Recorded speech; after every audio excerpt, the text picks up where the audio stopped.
નમસ્કાર, હું છું પ્રિયા અને તમે જોઈ રહ્યા છો જનતા કી જાણકારી ન્યૂઝ। નજર કરીએ આજના સમાચાર। ધ્રાંગધ્રા શહેરના વ્યસ્ત શાક માર્કેટ રોડ પર પાર્કિંગ મુદ્દે ફરી એકવાર માથાકૂટ સર્જાઈ હતી। તહેવારોને કારણે મુખ્ય બજાર વિસ્તારમાં ટ્રાફિકની સમસ્યા વધતી જતા સાંજના સમયે ભારે વાહન વ્યવહાર વચ્ચે વેપારીઓ અને ગ્રાહકો વચ્ચે તણાવની સ્થિતિ ઊભી થઈ હતી। શાક માર્કેટ નજીક આવેલ જુમ્મા મસ્જિદ પાસે બાઇક પાર્ક કરવા મુદ્દે બોલાચાલી બાદ છૂટા હાથની મારામારી થઈ હતી। ઘટનામાં એક વ્યક્તિ ઈજાગ્રસ્ત થતા તેને તાત્કાલિક સારવાર માટે હોસ્પિટલ ખસેડવામાં આવ્યો હતો। ઘટનાની જાણ થતાં ઇન્ચાર્જ પીઆઈ સહિતનો પોલીસ કાફલો સ્થળ પર દોડી આવ્યો હતો।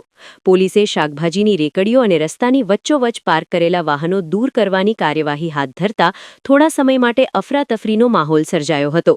હાલ પરિસ્થિતિ નિયંત્રણમાં હોવાનું પોલીસ સૂત્રોએ જણાવ્યું છે અને વિસ્તારમાં ચુસ્ત બંદોબસ્ત ગોઠવવામાં આવ્યો છે। ઉલ્લેખનીય છે કે તાજેતરમાં પણ રેકડી રોડની સાઇડમાં રાખવા સૂચના આપતા હેડ કોન્સ્ટેબલ સાથે માથાકૂટનો બનાવ બન્યો હતો, જેમાં ગુનો નોંધાયો હતો। વારંવાર આવી ઘટનાઓ સામે આવતા સ્થાનિક પોલીસ દ્વારા શાક માર્કેટ રોડ પર ટ્રાફિક નિયમન અંગે કડક અને કાયમી પગલાં લેવાની માંગ ઉઠી રહી છે। રિપોર્ટ જયેશ કુમાર ઝાલા, ધ્રાંગધ્રા।